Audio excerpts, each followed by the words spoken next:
மிளகு உலகை கட்டி போட்ட கருப்பு தங்கம். இந்த சிறிய கருப்பு மணிகள் தான் உலகின் பல நாகரிகங்களின் வரலாற்றை மாற்றி இருக்கிறது. மிளகு இந்திய துணைக்கண்டத்தில் பல நூற்றாண்டுகளாக பயன்படுத்தப்பட்டு வருகிறது.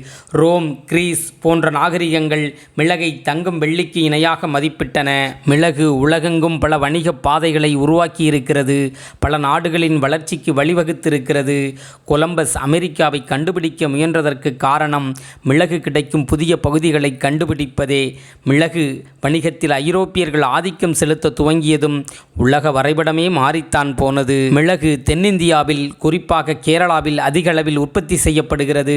தமிழ்நாட்டின் நீலகிரி, கோவை, குமரி மாவட்டங்களில் மிளகு பயிர் செய்யப்படுகிறது. ஒரு சிறிய கருப்பு மணி உலகின் பல நாகரிகங்களை இணைத்து வரலாற்றை வடிவமைத்து வெறும் மசாலா என்பதை தாண்டி கலாச்சாரம், வர்த்தகம், மருத்துவம் என மனிதகுல வரலாற்றில் பெரும் தாக்கத்தை ஏற்படுத்தி இருக்கிறது மிளகு.